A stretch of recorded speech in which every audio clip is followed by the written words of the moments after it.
Hey, James Chopping with Love My Pups and mybreedersupply.com. We wrote up above this today. Okay, so today I want to talk. I've had some people ask me questions about weaning puppies and when to wean puppies.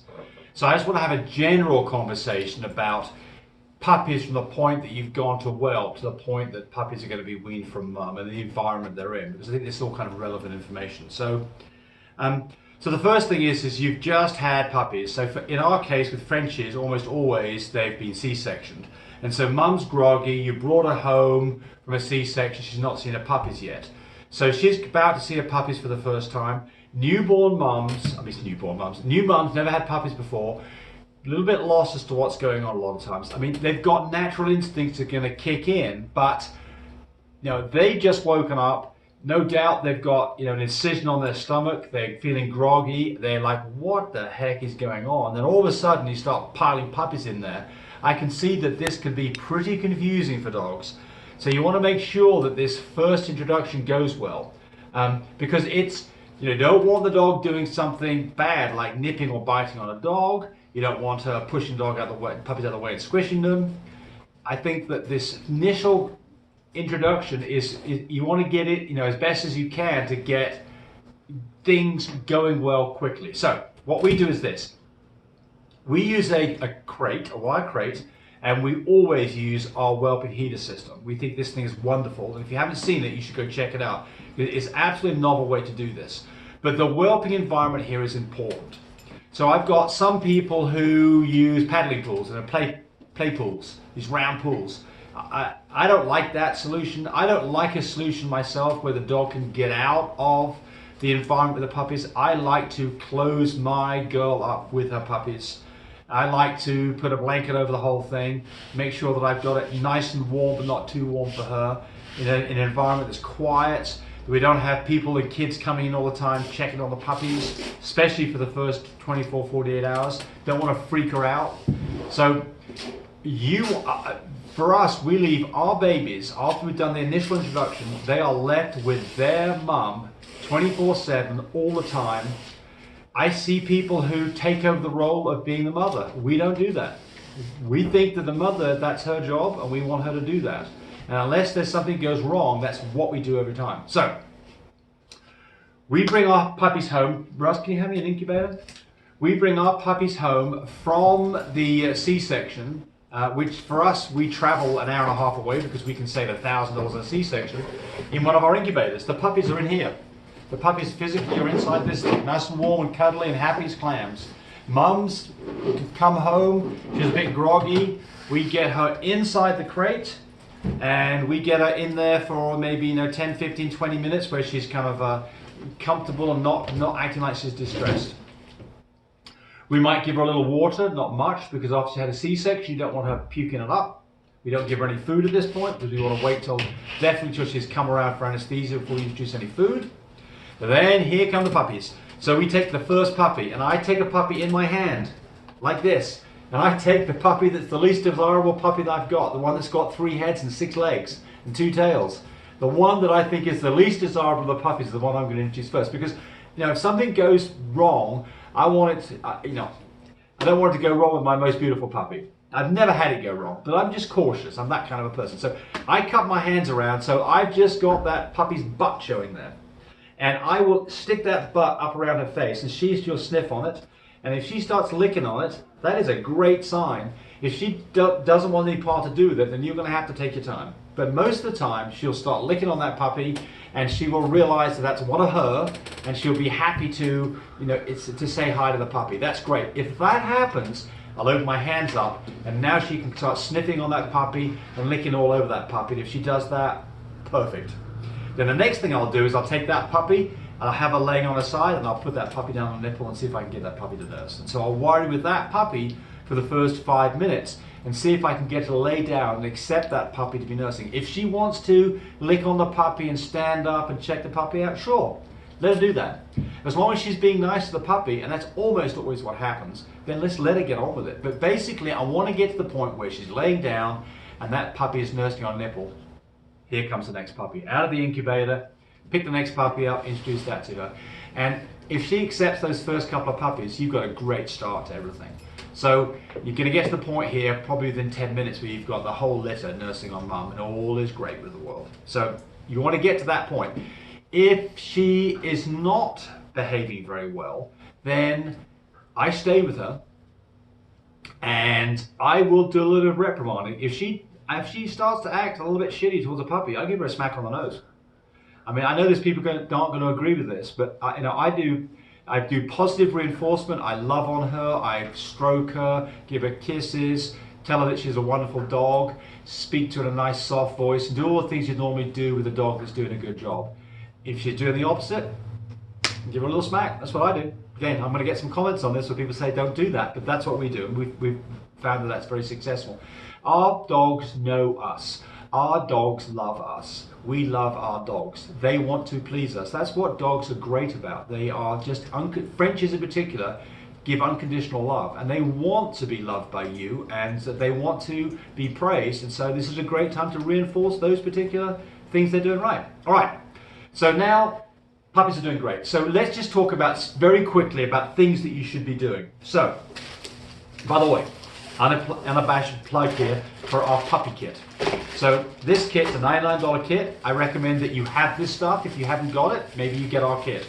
But you should have some scales. These are digital scales.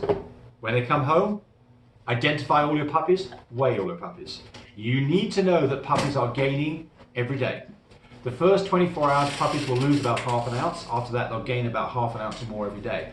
Puppies that are gaining weight are doing great. Puppies that are quiet and warm, and you put your fingers in their mouth and they suckle, those are puppies that are doing great. Puppies that are gaining weight, doing great. You've got to weigh them every day, religiously. Okay, so you have a puppy, then there's some things in here to do with whelping. There's a little aspirator to get muck out of their noses. That's during the actual birth process. There's a stethoscope. Very important to be able to listen to lungs and see if you've got a dog that's maybe having some problems. A thermometer. This is very important for taking the mama's temperature before she whelps.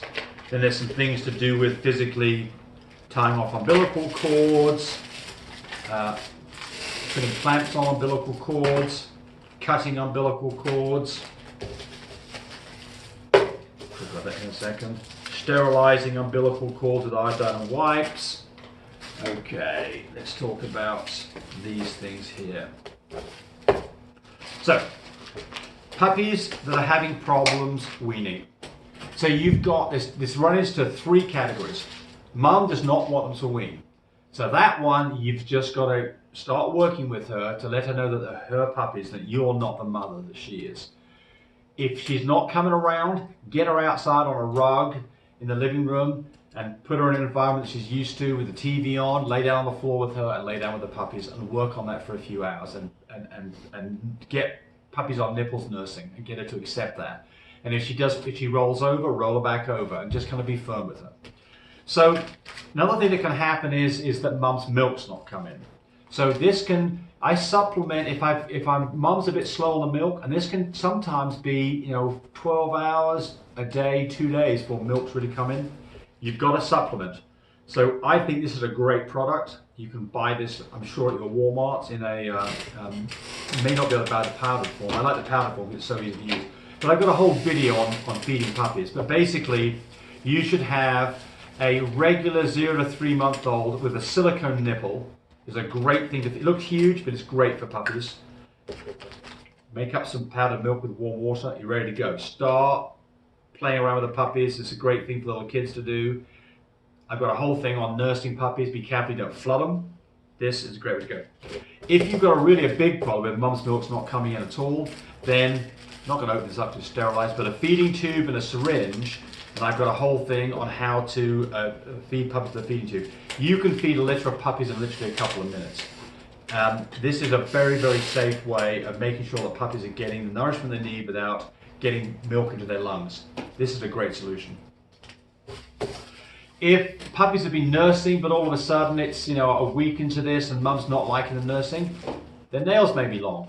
If the nails are long, they scratch mum's titties and she is not going to like it. So cut their nails, put some Vaseline or some hand cream on her, generally on her boobs, will make her a lot more comfortable and stop those puppy's claws from scratching her.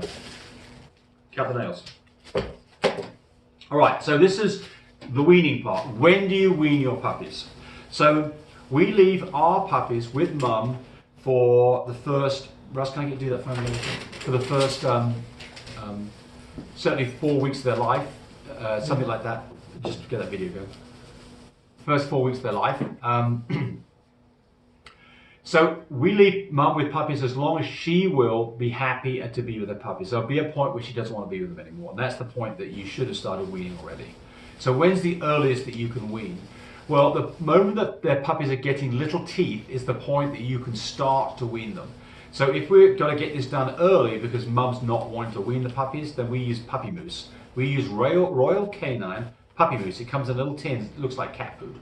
And it's a very mushy paste, and puppies don't have to have teeth to be able to eat that stuff up.